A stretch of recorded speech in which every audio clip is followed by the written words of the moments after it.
আজকের গল্প তবু ভালোবেসে। লেখনীয় গল্প পাঠে আইভি দে চক্রবর্তী। পর্ব 4। গল্পটি ভালো লেগে থাকলে প্লিজ লাইক ও কমেন্টস করতে ভুলবেন না। চ্যানেলটি সাবস্ক্রাইব করে আরও ভালো ভালো গল্প লেখায় উৎসাহ দিন। সেদিনের ঘটনার পর থেকে এই নিয়ে পরপর 3 দিন শুভশ্রী ইউনিভার্সিটিতে যায়নি। জ্বর সর্দি কাশি বাঁধিয়ে সেই থেকে সে বিছানায়। সেদিন যখন সে ক্যান্টিন থেকে কাঁদতে কাঁদতে বেরিয়ে এসেছিল, তারপর সে আর ক্লাসে ফিরে যায়নি। সোজা হাঁটতে হাঁটতে সে চলে গেছিল কলেজ স্কোয়ারের ভেতর। সেখানে গিয়ে একটা বেঞ্চে বসেছিল সে।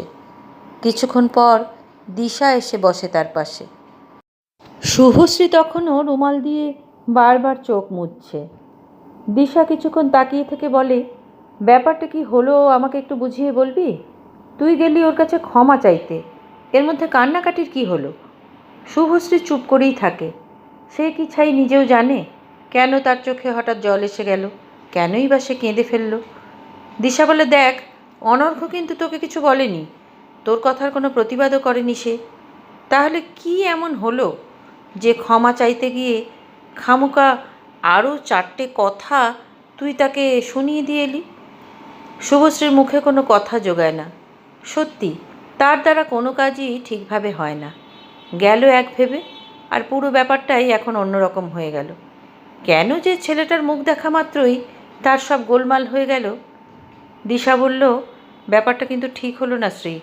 সেদিনও তুই কোনো কারণ ছাড়াই তাকে চর মেরে আরও কত কিছু বলে অপমান করেছিস, আর আজও ক্ষমা চাওয়ার বদলে তুই কিন্তু তাকে আরেক প্রস্ত অপমানই করে বসলি। শুভশ্রী আবার ফুঁপিয়ে ওঠে। তারপর বলে, ও এরকম কেন?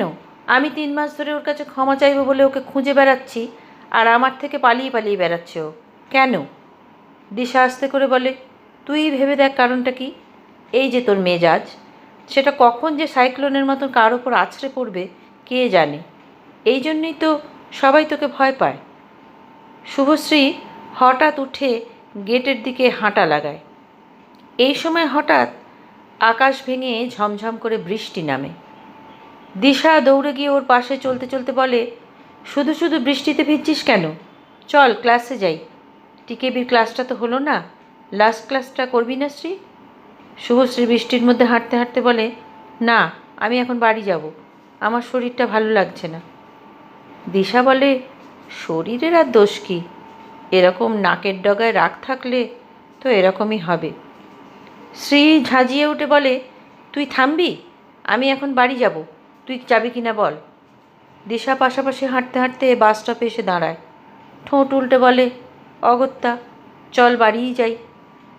সেদিন রাত থেকেই শুভশ্রীর জ্বর আসে, সঙ্গে প্রবল কাশি। তবে শরীরের সাথে সাথে মনের দিক থেকেও সে যেন বেশ ডাউন হয়েই আছে এই 3 দিন ধরে। সব সময় মন খারাপ করে ঘরে শুয়ে আছে সে। অকারণে কেন যে তার মনটা খারাপ তা সে বুঝে উঠতে পারে না। সবসময় কেমন যেন গিল্ট ফিলিংয়ে ভুগতে থাকে সে। সত্যিই তো, দিশা ঠিকই বলেছে। তার এই অকারণ মেজাজ, যার জন্য ক্ষমা চাইতে গিয়েও সেদিন আরেকটা সিন ক্রিয়েট করে ফেলল সে। ভাগ্যিস ক্যান্টিনেও বিশেষ কেউ ছিল না তখন। শুভশ্রী ইউনিভার্সিটিতে না যাওয়ায় এই কদিন দিশারিকে একাই যেতে হচ্ছে। প্রথম প্রথম ক্লাস শুরু হয়েছে, এখন থেকে প্রফেসরদের নেক নজরে না থাকলে সমস্যা। তাছাড়া এমএসসিতে ক্লাস মিস করলে পরের ক্লাসের পড়া বুঝতে বেশ অসুবিধা হয়। দিশারি ক্লাস করছে মানে সেই ক্লাসের সব নোটস ও আপডেটও শুভশ্রী সব পেয়ে যাবে। কিন্তু দিশারির ভয় অন্য জায়গায়। সে আর কিছুতেই অনর্ঘর মুখোমুখি হতে চায় না। দুবার এসব কাণ্ড করে শুভশ্রী তো এখন বিছানায় জ্বরে কুপোকাত হয়ে বাড়িতে শুয়ে আছে। তার হয়েছে জ্বালা। অনর্ঘর মুখোমুখি হতেই তার এখন লজ্জা করছে। কিন্তু ওই যেখানে বাঘের ভয় সেখানেই সন্ধে হয়, এই আপ্তবাক্যটাকে সত্যি প্রমাণ করে 3 দিনের দিন ইউনিভার্সিটির শিমুল গাছের তলায় অনর্ঘর সাথে তার দেখা হয়েই গেল। অনর্ঘ তখন আরও 3-4 জন বন্ধুর সাথে সেখানে দাঁড়িয়ে গল্প করছিল।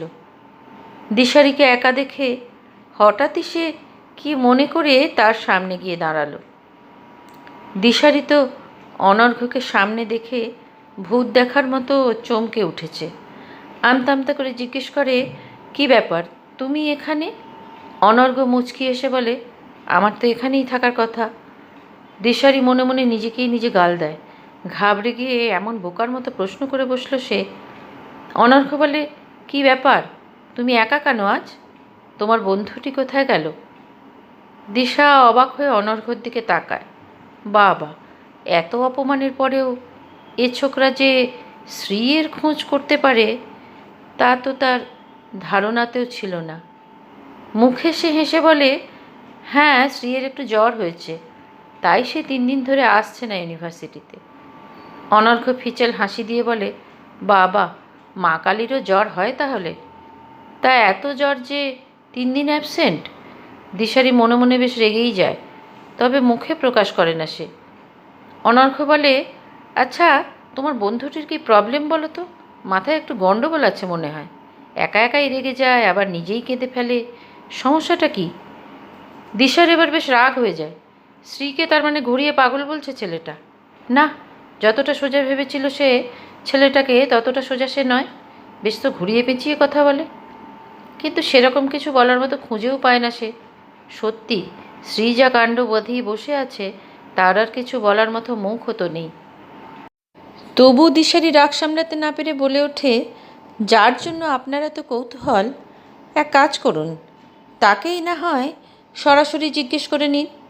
লাইব্রেরির টিকিটের পেছনে শ্রীয়ের মোবাইল নাম্বারটা খসখস করে লিখে অনর্ঘ্যর হাতে ধরিয়ে দিয়ে হনহন করে হাঁটা লাগায় সে। আরে আরে, রেগে যাচ্ছ কেন? বলতে বলতে অনর্ঘ্য এগিয়ে গিয়ে আবার দিশার সঙ্গ ধরে। না না, আমার সাথে তো আর আপনার কোনো কথা থাকতেই পারে না। কাণ্ড ঘটিয়েছে যে, আর ক্ষমা চাইবার কথা যার, দুজনে সরাসরি যোগাযোগ করে নিন না ভাই। সামনে এসে দাঁড়ানো বাসটাকে হাত দেখিয়ে তড়িঘড়ি উঠে পড়ে দিশা। অনর্ঘ্য হতভম্বের মতো কিছুক্ষণ দাঁড়িয়ে থেকে হাতে ধরা কাগজটার দিকে চোখ দেয়। বুঝে উঠতে পারে না দিশা তাকে দেখে এরকম করলো কেন হঠাৎ। তার সাথে তো দিশার কিছুই হয়নি। এই মেয়েটাকে শুভশ্রীর থেকে কিছুটা ম্যাচিওর্ড ভেবেছিল সে। না, দুই বন্ধুর মাথাতেই সমপরিমাণ ছিট আছে মনে হচ্ছে, সেই জন্যেই এত গলায় গলায় বন্ধুত্ব। অনর্ঘ্যর হঠাৎ মনে পড়ে, ওরা তো একই দিকে একই পাড়ায় থাকে আসলে। ওই বাসটাতেও তো নিজেই চলে যেতে পারত সে। কিন্তু দিশা এত তাড়াহুড়ো করে বাসে উঠে পড়ায় সে নিজেও কিছুটা ভ্যাবাচাকা খেয়ে গেছিল। হাতে থাকা শুভশ্রীর মোবাইল নম্বরটা দেখতে দেখতে পরবর্তী বাসের জন্য অপেক্ষা করতে থাকে সে। এই গল্পের আগের সব পর্বের লিঙ্ক নিচে ডেসক্রিপশন বক্সে দেওয়া আছে। গল্পটি ভালো লেগে থাকলে অবশ্যই লাইক ও কমেন্টস করতে ভুলবেন না। চ্যানেলটি সাবস্ক্রাইব করে পাশে থাকুন প্লিজ।